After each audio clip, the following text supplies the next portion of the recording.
연초 시장 분위기는 좀 어떻게? 연초는 항상 좋았어요, 사실. 지금 1월 효과. 1월 효과 때문에. 네. 그리고 좋을 수밖에 없는 게 1월 달에 항상 보면요, 코스닥이 훨씬 좋아요.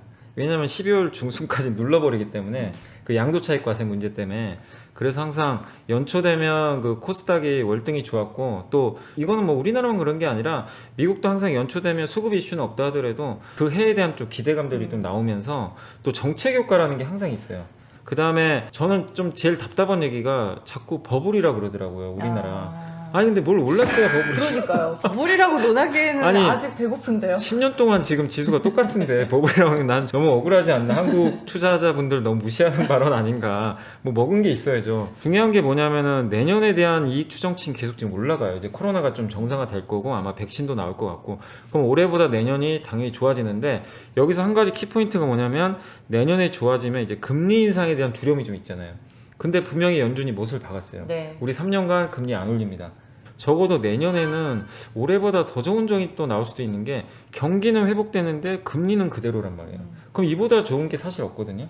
그렇게 되면 오히려 이 풀린 돈들이 계속 주식시장으로 들어와서 똘똘한 기업들을 찾아다니겠죠. 차장님은 그러면 보통 내년 상을 언제쯤 준비하세요? 10월에 보통 사실 그렇게 장이 좋았던 경우 별로 없어요. 10월달, 11월달 되면 또 항상 이게 반복되는 이슈지만 대주주 양도 차익 과세, 그것 때문에 어떻게든 좀 흔들리는 경우들이 좀 있어요. 특히 올해처럼 3월부터 이렇게 또 많이 올라왔기 때문에 네. 당연히 10월, 11월에 조정 가능성이 이제 높은 상태였는데, 그럴 때 9월에 미리 좀 약간 스터디는 해놓고 10월부터 이제 그걸 좀 검증을 해봐요. 애널리스트들이 보고서를 9월에 쓰거든요. 그래서 내년 전망들을 해가지고 이게 좋을 것 같다, 저런 것들이 나오는데 10월 달에도 그 톤들이 유지되는지 봐요. 반도체 같은 것도 제가 뭘 봤냐면 9월에 반도체 가격이 좀 하이가 이제 사재기라면서 올라갔거든요. 네. 근데 이거에 대해서 좀 일시적이다 보시는 분도 계셨고, 아니면 이거 계속 갈 수도 있다, 그런 분도 많이 계셨어요. 근데 10월 달에 톤은 좀 좋은 쪽으로 바뀌어버렸어요. 이건 일시적이 아니라 4분기에 꺾일 수 있더라도 크게는 안 꺾이고 내년에 생각보다 좀 빨리 터닝할 수 있다, 이런 좀 보고서들로 많이 톤들이 바뀌었더라고요. 그럼 뭐냐면 9월에 봤던 것보다 10월이 더 좋은 거예요. 그러면 이거 반도체는 좀 더 확실해지겠구나.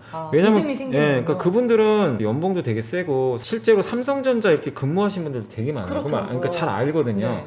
그런 분들이 그런 보고서를 그런 식으로 썼다는 건 뭔가 좀 확신이 있다는 얘기거든요. 우리가 사실 뭐 탐방할 수도 없는 노릇이고 알 수는 없잖아요. 그래서 그런 보고서를 통해서 좀 유추하는데, 저 같은 경우도 이제 저희 회사에 담당 애널리스트가 있어서 저도 이제 한 번씩 물어보긴 하는데, 지난번보다 톤이 좀 좋아졌는지. 그럼 10월 달에 그 톤들이 유지되면 이쪽은 거의 확실히 지는구나. 그러면 이제 그런 것들 우선순위 짜가지고 올해 너무 많이 올라가는 종목들은 일단 우선순위에서 좀 빼요.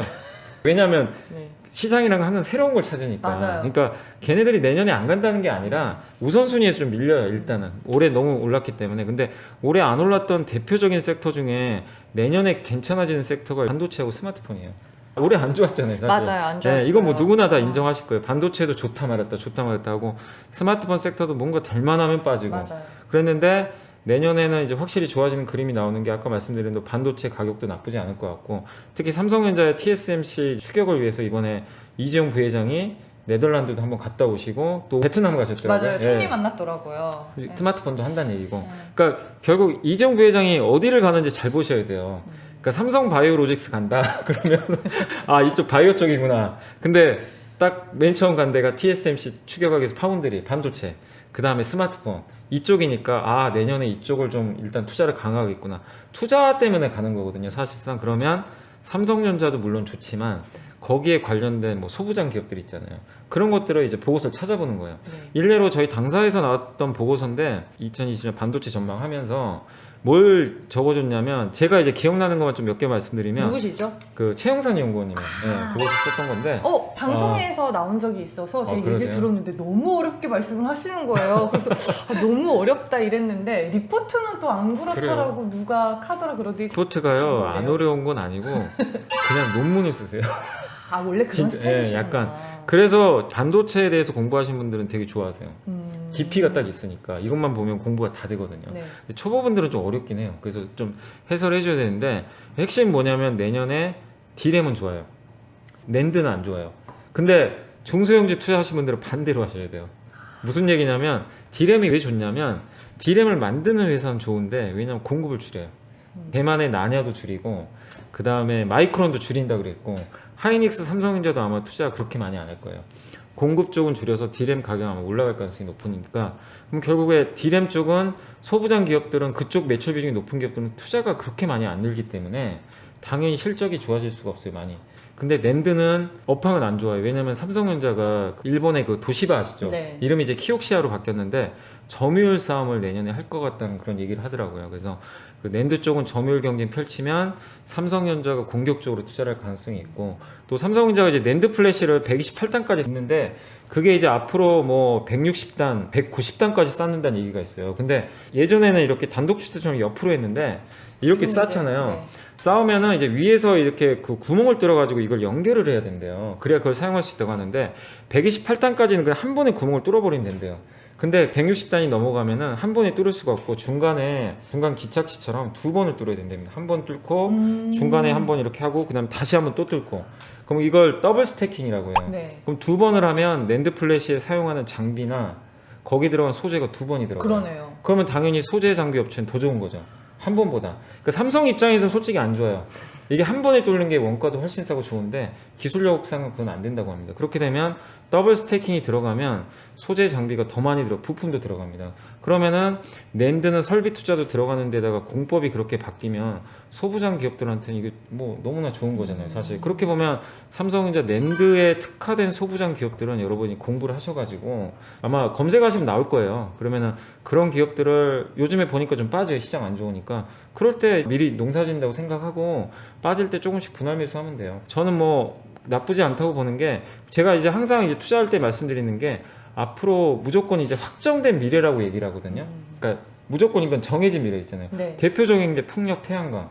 뭐 누가 거부를 할 수가 없는 상황이잖아요. 전기차도 나 혼자 내연기관차 타겠다. 뭐 그런다고 그 전기차 안 오겠어요?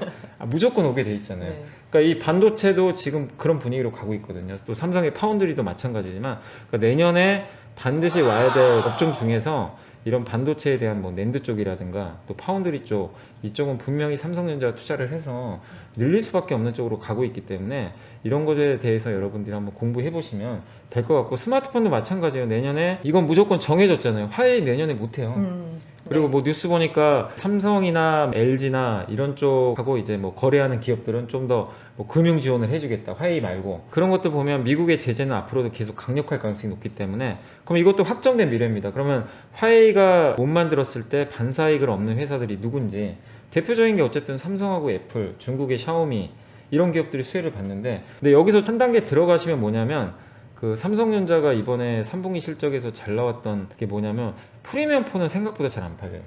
중저가 폰은 어마어마하게 팔았어요. 그랬다면서요. 근데 내년엔 중저가 폰을 더 많이 팔겠죠. 왜냐면 화웨이가 프리미엄 폰은 최근에 보니까 사업을 안 접었는데 중저가 폰 브랜드는 접는다고 하더라고요. 아예 그냥 이번에 그렇게 되면 중저가 폰 쪽은 이제 무주 공산이고 삼성은 그쪽을 드라이브를 더 거니까 그럼 중저가 폰에 들어가는 뭐 부품을 만드는 기업들은 당연히 더 수혜를 받을 수가 있는 거잖아요. 그래서 그런 것들을 또 찾아보시면 내년도에 이거는 무조건 오는 미래거든요.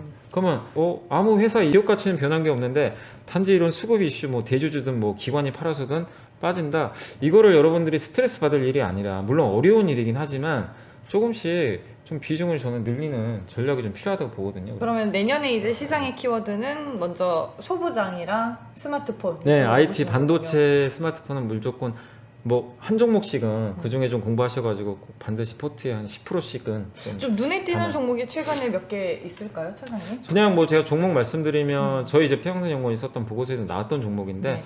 일단 낸드 플래시 쪽에서는 솔브레인 같은 기업들 괜찮아요. 솔브레인이 그 낸드 플래시 아까 말씀드린 대로 그 식각을 하는 회사인데 애칭을 하는 회사인데 그게 당연히 더블 스태킹 들어가면 두 번이 들어가니까 당연히 좋을 수밖에 없는 그런 흐름으로 좀 갈 수밖에 없고 그 다음에 이제 스마트폰 부품 쪽에서는 그 자화전자 같은 기업들 자화전자가 이제 좋은 이유 중 최근에 좀 주가 오르긴 올랐는데 요즘에 이제 중저가 폰에도 OIS라고 이제 손떨림 방지 기능 아시죠? 네. 그런 것들이 이제 들어가요. 이제 이런 것들을 만드는 회사니까 그런 것들이 고가 폰이 아니라 중저가 폰까지 카메라 스펙이 상향되면 당연히 좋아질 수가 있는 거거든요. 그래서 대표적으로 그 두 개 기업들은 뭐 물론 찾아보면 되게 많이 있어요. 저는 더 알려드리고 싶은데 그건 좀 재미없으니까 일단 이 두 개만 알겠습니다. 말씀드리겠습니다.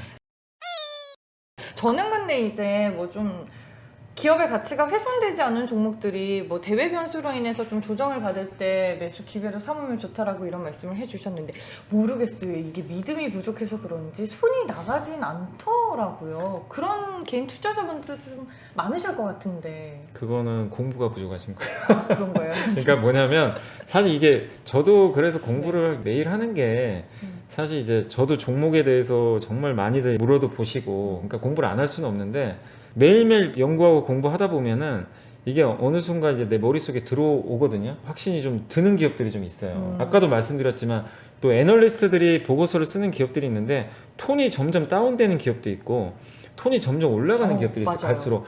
그런 기업들은 괜히 올라가는 게 아니거든요. 그리고 이런 것도 있죠. 톤이 안 좋았다가 아니 계속 안 좋게 봤는데 갑자기 톤을 바꾸는 기업들이 있어요. 그런 기업들이 이제 변곡점을 맞이하는 것들이거든요. 그러니까 그런 것들은 사실 여러분들이 어렵게 찾으실 게 아니라 증권사 보고서들 많이 보시면 돼요. 유튜브도 그렇고 검색들 하시면 많이 나오니까 그런 것들을 꾸준히 업데이트 해야 됩니다. 사실 주식이라는 게 플러스 1이 2가 아닌 것처럼 되게 막 변동도 심하잖아요. 그러니까 뭐 갑자기 또 다음 달에 반도체 업황이 바뀔 수도 있는 거고 그건 알 수는 없는데 그래서 우리가 꾸준히 추적을 해봐야 돼요.